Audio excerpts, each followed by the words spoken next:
every therapist ought to have a big brass plaque that not only has their name, but to say, be careful. If you come into therapy, it's going to change your life. And you may not hang out with the same friends anymore. This may even alter your marriage. This will give you such a new outlook on life that you may not like the old way. So you may not want to be going back to the pub and hanging out with the people you used to hang out with. You might be wanting to go somewhere else to meet some new people. Yeah. Things are going to change for you. Danger. This therapy will be beneficial to your health. This is Three People in Your Head, a podcast about getting the best out of yourself and others. Co-hosted by Matt Taylor and myself, John Fleming. This is episode 2 of our interview with Richard Erskin. Richard is the training director at the Institute for Integrative Psychotherapy, a clinical psychologist, and an author of numerous books and articles on the practice of psychotherapy. We recorded this in London in November 2019 when Richard kindly agreed to a second interview after we had technical issues with our first recording. We cover a range of subjects including his favourite TA books, the qualities to look for in a psychotherapist, and the rewards of working in this field. So Richard, last time we got together, John asked you the question, what is it that you think about TA therapists that makes them different, or what is it about their training that makes them useful? Why would someone want to go and see a TA therapist? First of all, I think it's the thoroughness of the training. It provides a theoretical structure of understanding personality, a way to look at how people get trapped in old patterns that can be described as games or scripts, or how they get caught in the same favorite feeling all the time, which we call rackets. It looks at how people structure their time in terms of withdrawing or rituals or activities, which eventually the possibility is intimacy. That gives therapists a conceptualization. It's also an understanding of how the personality is divided into parts. Like you said, the 3 people in your head, the parent, adult, and child, and how each of them influence the person in a different way, and how the therapist can address each of those parts and resolve the internal conflict between those parts. Sometimes that's also done by analyzing transactions, looking at what we call complementary transactions, whether smooth and easy, or cross transactions that leave a person confused, in conflict, wanting to fight back and argue or to withdraw. So transactional analysis has a very good conceptualization of human personality.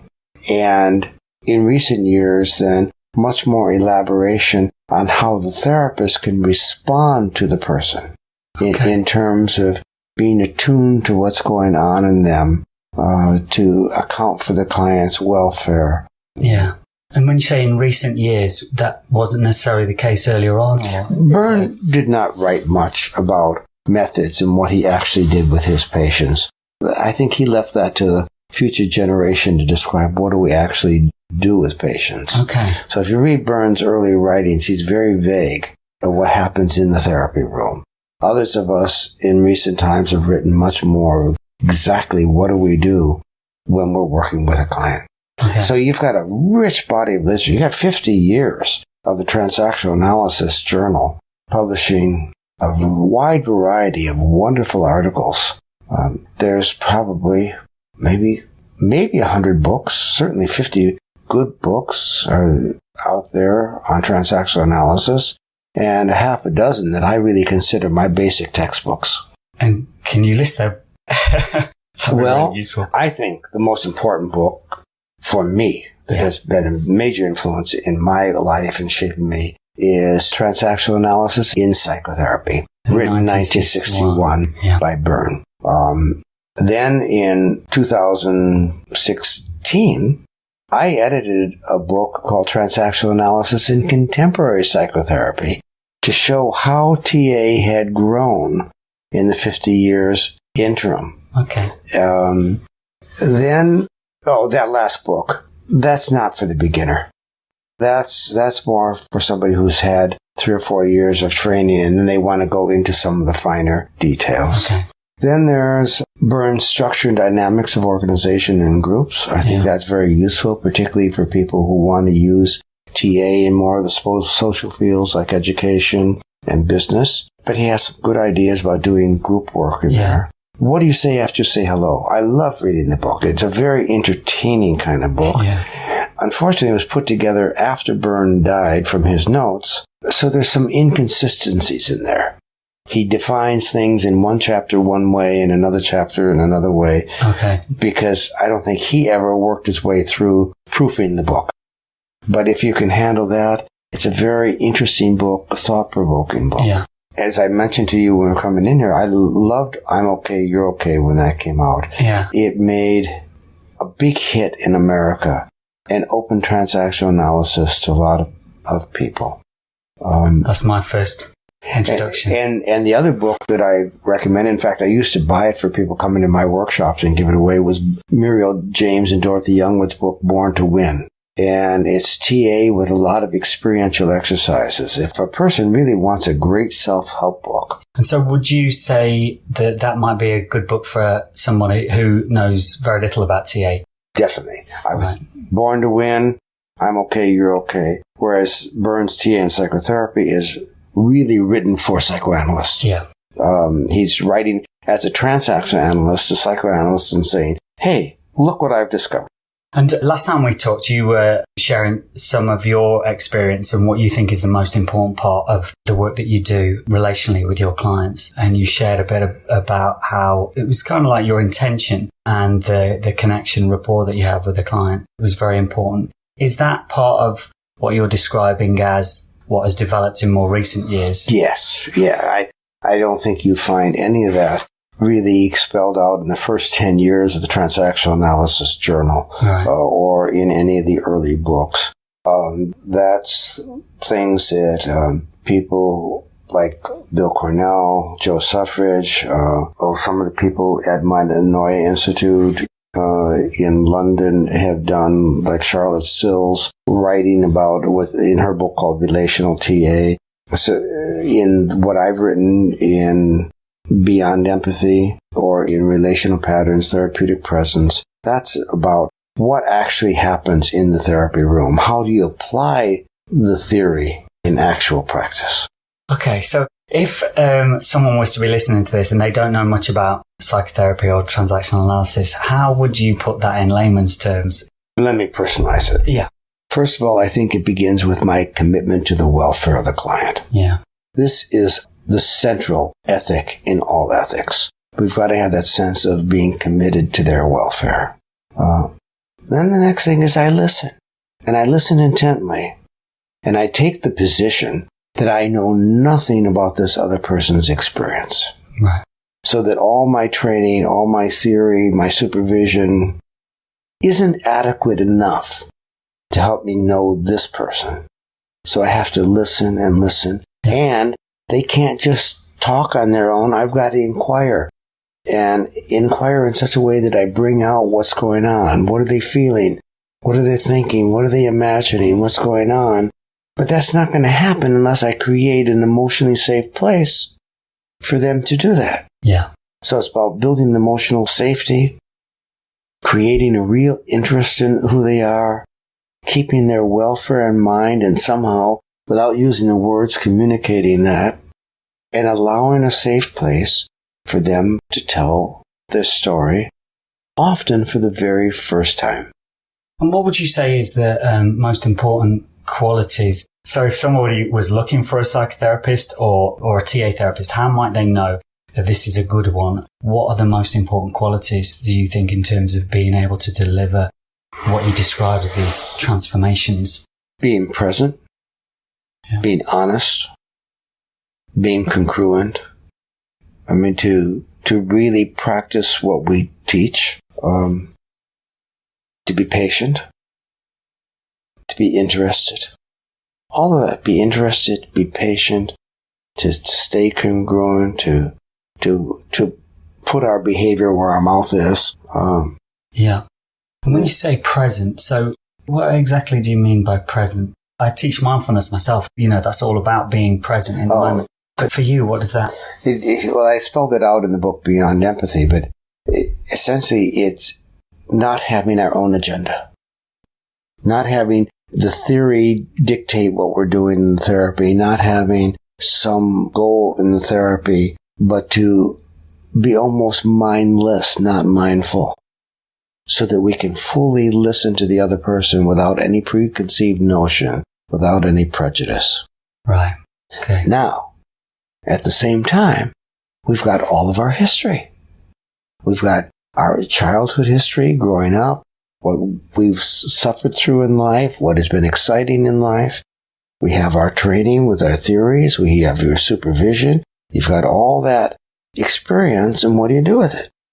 Well, I envision myself sitting in a library with all of these volumes of information behind me. Yeah. And then the client is in front of me, and I have no preconceived idea where we're going, but I'm listening, and then suddenly something stimulates me to turn to one of these volumes of information. And then I use it to inform my inquiry. So it's that movement back and forth between focus totally on them and then using my experience. Back to them, using my experience. Now, how do I use it? I have some idea, some memory, or some theory, and then I turn it into a series of inquiries so that the client winds up telling me their experience. Right. Okay. One of the things you said at the end of the last session that was missed, you gave a warning about getting involved with transactional analysis, which was quite amusing. So tell me more about what you said and what you meant. I think every therapist ought to have a big brass plaque that not only has their name, but just say, be careful. If you come into therapy, it's going to change your life. And you may not hang out with the same friends anymore. This may even alter your marriage. This will give you such a new outlook on life, but you may not like the old way. So you may not want to be going back to the pub and hanging out with the people you used to hang out with. You might be wanting to go somewhere else to meet some new people. Yeah. Things are going to change for you. And I think we don't give that warning. It should say, danger, this therapy will be beneficial to your health. Right. Just the opposite of what it says on cigarette packages, where it says, be careful, this is dangerous to your health. Yeah. Well, here, warning, this will be beneficial to your health. And for you personally, what do you think have been the biggest changes that have occurred in your life? Because we can all do this. I imagine what life may have been like had we not got involved in the path of therapy. Yeah, for me personally. I imagine I would have gotten burned out as a special ed teacher. Right. Particularly where I was working when a lot of the riots occurred following the death of Martin Luther King or Bobby Kennedy. I think I was in a difficult situation. I think I was well accepted and respected there, but I think the school system not being able to really deliver the kind of education and particularly the protection for special ed kids probably would have burned me out. And be working in a stressful environment. And I was working with gang kids. I mean, I was fortunate. I walked back and forth between home and the school. But there were many times I'd have kids say, we're waiting for you, Mr. Erskine. We're going to walk you home. Really? That's my protection. Yeah. Because there was other gang who didn't know who I was. Yeah. But, I think like many wonderful teachers, they probably get disillusioned with the system after a while. Yeah. I imagine that could have happened. What would I have done? I think I would have gone into restoration architecture. That's what I was interested in at the That's time. Interesting. When you laugh, I think, maybe that's what I have done. Yeah, I was going to say, it's very similar themes. Maybe I am still trying to restore antique architecture, because where I lived at the time, it was in an old part of the city, and I was very interested. I'd go by and look at buildings and say, oh, I could refurbish that building, keep the antique facade and make it very modern inside. Yeah. Since then, that's become a big business. Yeah. But I'm talking about 50 years ago when it wasn't. But as I tell you this, I'm chuckling to myself because that's what I do with people. I look at this archaic structure of people's lives that might be falling apart. And I engage in the process of restoration. Some great illustrations coming out. In your personal life, what's the breakdown in terms of how much time you spend now as a therapist seeing clients and with training? Because I know you do a lot of training. I have one client. And I have that one client at 7 o'clock in the morning, 3 or 4 days a week when I'm at home. And I'm dealing with a very, very abused little boy with a psychotic mother. My job is to keep him alive. Now I'm not worried about that anymore, but it's to keep him really functioning and having a purpose in life, and maybe having a bit of pleasure in his life. So and that's a client that I've carried over after I moved. But I retired some years ago and I stopped seeing patients. But I do a number of therapeutic marathons a year. I do, maybe 7 or 8 5-day intensive therapy retreats. Usually with 18, 20 people, wherein we do some really in-depth psychotherapy because we're together for several days and often in a residential setting, so it allows us to work deeply and quite profoundly.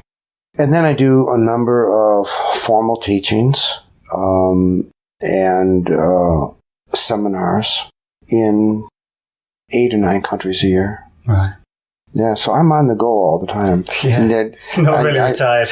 Well, yeah, my idea of retirement is I'm doing these kind of workshops about 100 to 120 days a year. Wow. Well, that leaves me, another 200 days plus, mostly to write, to read. I'm still an avid reader in the field. Yeah. Although a lot of the stuff I've been reading lately seems a repetition of other ideas. Okay. And I'm writing. And when you say a repetition of other ideas, do you feel like that there is a need for fresh material or fresh ideas? No, I think there's just a lot of copying from each other, a lot of influence of each other. We've really gone through a revolution in the psychotherapy field. It's the relational turn in the field. Psychotherapy throughout, let's just stay in my professional lifetime, because I started in 1964, was very mechanistic. And even the theories were somewhat mechanistic. The way we proceeded, what we did was very mechanistic, really always towards behavioral outcomes. Change. Yeah. You get that in Gestalt therapy and particularly in TA. Then, starting in the mid to late 1980s, and certainly by the time I published Integrative Psychotherapy in Action in 1988, there was a shift to focusing on the relationship. The therapy was a self-created, it was a dual-created process. Yeah. Not just the therapist doing something to someone, but being with someone in that process. We co-create it. Yeah. That the relationship was of utmost importance. So, in 1990, I wrote an article on inquiry, attunement, involvement in the psychotherapy dissociation, where I tried to say to transactional analysts, we need to be much more attuned to people. We need to really show our involvement and our interest, and we have to do that with lots of inquiry. Instead of telling them what's going on, what our theory dictates, to inquire and pull out from them what's happening, and to focus on the significance of the relationship between us. Now that came about the time there's been a whole relational shift in the field of psychotherapy. So now you've got people calling themselves relational psychoanalyst, relational transactional analyst, relational gestalt therapist. Right. But I think that's because relationship has been at the core in the beginning. And this is what Carl Rogers tried to say in his 1950 book, Client-Centered Therapy. And so we've come full cycle, but I think it's a nice end of the cycle now. Right.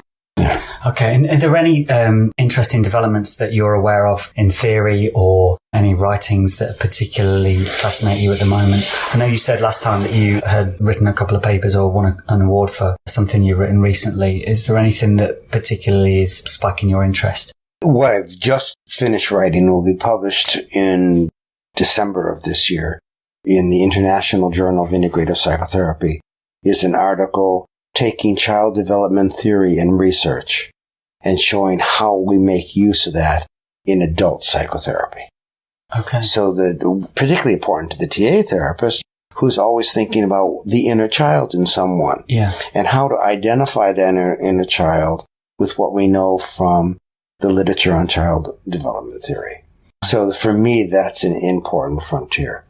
I have other colleagues who are interested in things like EMDR, which is a form of hypnosis. I know they don't particularly like that, but since you were a hypnotherapist, I think you can see the hypnotic qualities in EMDR.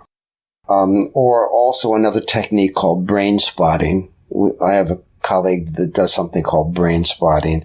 Again, it's somewhat like EMDR. I think it's somewhat hypnotic, but he says he gets some very good results of it. But those are new developments and ideas that I haven't spent time to really investigate. My wife is trained as an EMDR therapist, and she talks about using it often. And many of the people who are in my Vancouver seminar are EMDR therapists, and so I'm impressed by the results they get. Yeah. But I've never studied it, and I don't know how to use it for myself. Okay. I'm trying to think of what's happening elsewhere in the field. There's so much happening. The explosion of literature is such that even though I read tremendous amount, I can't keep up. Yeah. And I've been focusing more on reading the child development literature. Okay. And you were talking about going full circle. That's very applicable then in terms of your history and how you came into therapy originally then, working with children. Well, I spent my first several years even working as a child therapist. The first book I wrote was about infantile autism and childhood psychosis, trying to make sense of what was in the literature in the late 60s and the beginning of 1970. So I'm still a child therapist, except my clients are now 30, 40, 50 years of age. Right. But I'm looking for the kid all the time. Okay. And I'm looking for that neglected, hurt child in my grown-up clients. Okay. So I'm just trying to think of other questions that we haven't yet asked around transactional analysis.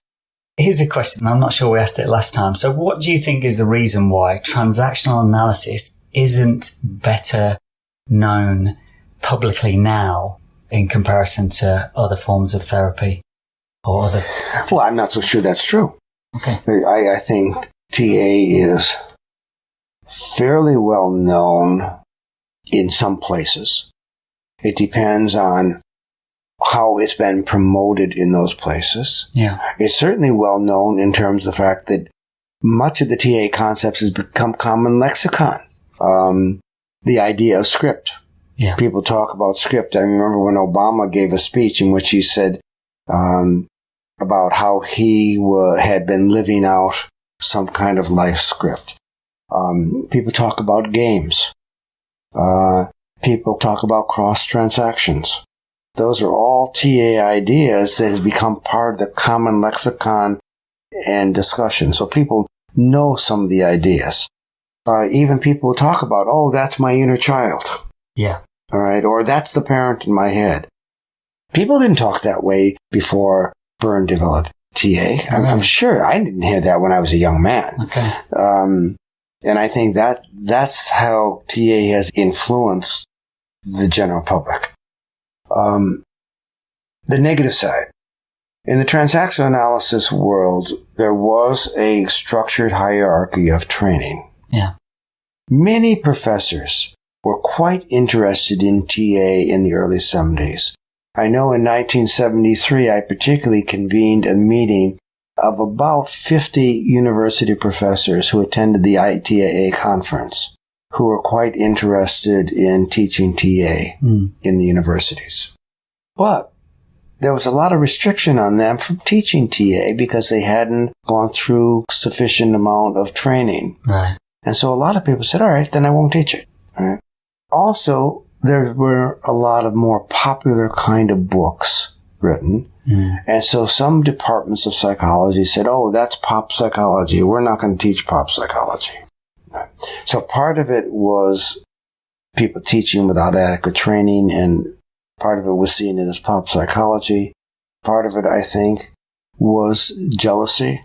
And the other is the big popularization of behavioral therapy, cognitive behavioral therapy, which is easy to sort of measure little changes, whereas in a more dynamic humanistic therapy like TA, it's very difficult to measure changes. The changes are internal. Yeah. They're not so much in terms of external behavior that's measurable.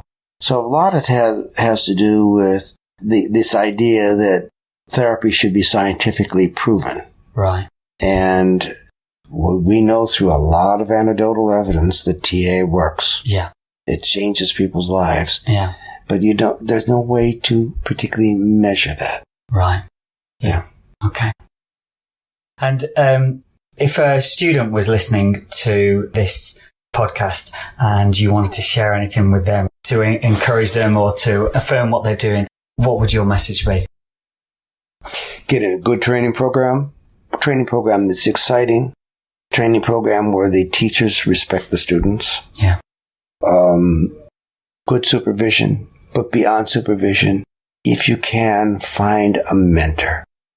Somebody who will really be there with you to support the training you're doing, challenge you on what to read, invite you to share what you're learning together.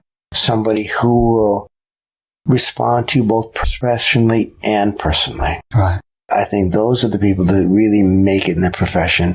There's somebody that really takes them on in a sponsoring kind of way. Right. So that's what I had. And who was that for you? Bob Neville, who was one of Carl Rogers' partners. Bob Neville did the supervision in the clinic. Rogers taught the theory courses, and I was treating some survivors of a mass murder, and Bob Neville provided supervision for me every morning, 4 days a week, and I never paid him. He never asked to be paid. He did ask me to cook him some nice dinners a few times, but he also reciprocated by cooking for me. So I just felt so cared about and nurtured, as I was a naive therapist, and he had already his 40 years of experience. Right. To find a good mentor. Yeah. And for anybody who's looking for personal change and is considering seeing a therapist or seeing a coach, what would your advice be? Go shoe shopping. Go shoe shopping. Go shoe shopping. To find a therapist? No, to find a pair of shoes. What do you do with a pair of shoes? Do you buy the first ones you try on? Or do you try on different models, different sizes? Okay. To see what fits. And I think you've got to take the same attitude of shoe shopping when it goes therapy shopping. Make some phone calls. Do some short interviews with the therapist over the phone. Go book with 2 or 3 different ones and see who speaks to you. Right. See who you really connect with. Good therapy is about good chemistry. Right. Or the good size of the shoe. You know, does it cut into the bunion? Does it pinch your little toe? And that's what you want to get a feel for. Now, Eric Berne did say in one of his books that people often pick the second best therapist, not the best, because they know the best one will help them really change their life. So the other thing is, if you're trying on that pair of shoes, it might be the shoes that feel tight right now won't stay tight. You'll stretch into them. And just in closing now, In your experience, what's been the most rewarding part of being involved in transactional analysis? Watching people learn and grow. Watching people change their lives. Watching people who were drunks be sober. Watching people who were fighting in the family now at peace. Watching people who are out of touch with their own children and replicating what happened in their childhood do a dramatic turnaround and treat their children differently. Right. I mean, that's the reward of this work. To see people's lives change. As always, if you found anything in today's episode interesting, please feel free to reach out. You can visit our website, which has lots of information and TA resources, transactionalanalysispodcast.com. You can connect with us on all major platforms such as Facebook, Instagram, and Twitter. And you can email us at 3peopleinyourhead@gmail.com using the number 3 rather than the word. If you haven't already, please follow us on Apple Podcast and Spotify. And we'd be really grateful if you could leave us a review. Thanks for listening.